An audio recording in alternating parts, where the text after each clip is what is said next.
Gs క్రీస్తు పుట్టిన దగ్గర నుంచి 12వ సంవత్సరం వరకు ఉంది. దాని తర్వాత మళ్ళీ 30వ సంవత్సరం మధ్యలో ఈ టైం పీరియడ్ ఏదైతే ఉందో 12 సంవత్సరాల నుంచి 30 సంవత్సరాల మధ్యలో ఆ టైం పీరియడ్‌లో అసలు ఏది లేదు.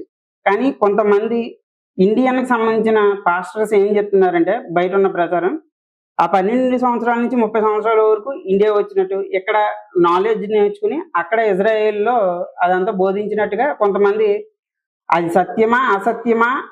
అనేది తెలియక చాలా మంది కన్‌ఫ్యూజన్‌లో ఉన్నారు. దీనిపైన మీ ఒపీనియన్ ఏంటి? 12 సంవత్సరాలకి యేసుప్రభు వారి బాల్యం బైబిల్‌లో రాసుంది.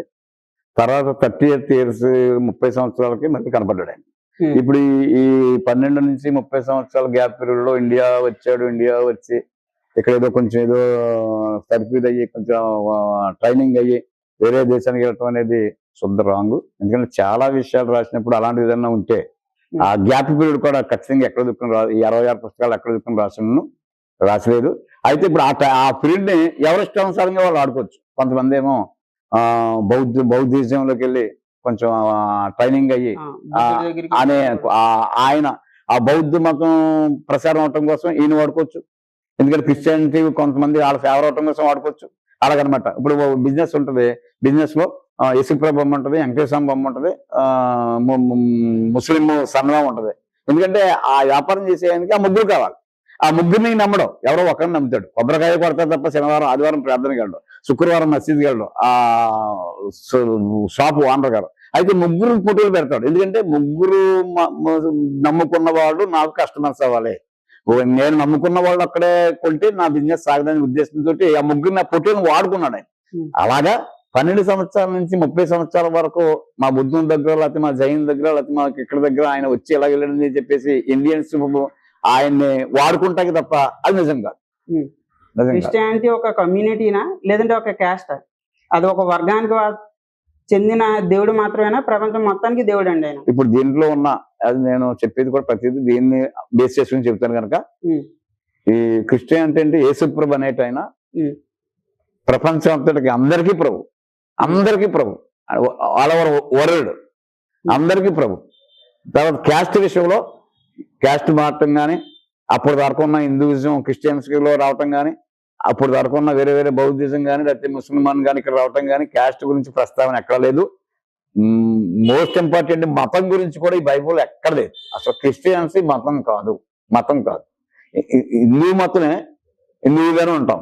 నేను హిందువునే, చచ్చిపోయేదాకా హిందువుగానే ఉంటాను. అయితే ఎందుకు యేసుప్రభుని క్రిస్టియానిటీని అంగీకరించండి? మతం మాత్రం మారలేదు కానీ మారమని ఎక్కడ లేదు. మారమని ఉంటుంది, మారిపోతుందేమో కానీ ఎక్కడ లేదు మతం మారమని. మనసు మార్చుకోమని ఉంది. అంచేత క్రిస్టియానిటీ మతం కాదు, క్రిస్టియానిటీ క్యాస్ట్ కూడా కాదు. ఏ క్యాస్ట్ అయినా ఏ క్యాస్ట్ లో ఉన్నా సరే అందరికీ దేవుడే. తక్కువ క్యాస్ట్ వాళ్ళు కొంచెం భగవంతుని ఆరాధిస్తూ ఉంటారు. క్యాస్ట్ తక్కువ, ఫైనాన్షియల్ తక్కువ, పేపర్ మీద పంచదార పలుకులేసి దండం పెట్టుకుంటారు. అది భగవంతుని చేరిని నమ్ముతారు. బాగా టాప్ పోస్ట్ వాళ్ళు బంగారపు ప్లేట్లో పరమాన్నం పెట్టచ్చు, వాళ్ళు నైవేద్యం సమర్పిస్తారు. అది దేవుడి దగ్గర వెళ్ళొచ్చండి.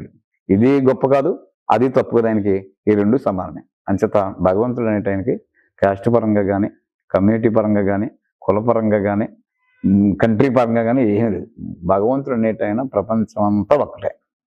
దానికి ఎగ్జాంపుల్ ఏంటంటే దీంట్లో ఒక మాట రాసింది, భూమి ఆయన పాదపీఠం అని రాసింది.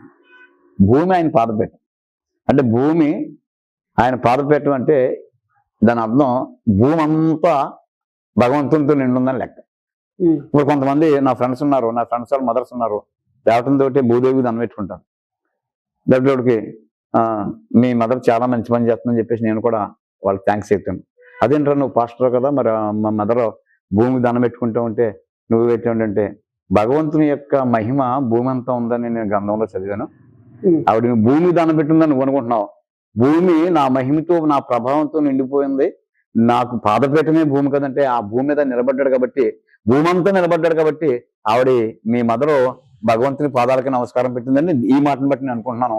నీ థింకింగ్ నా థింకింగ్ ఒకటే, మొత్తం మీద ఆవిడ చేసింది కరెక్ట్ అని చెప్పేసి నేను ఎంకరేజ్ చేసేటప్పటికి ఆవిడ కూడా చాలా సంతోషించారు. ఎందుకంటే ఈ దీంట్లో ఉన్న వర్డింగ్ బట్టి అంతే.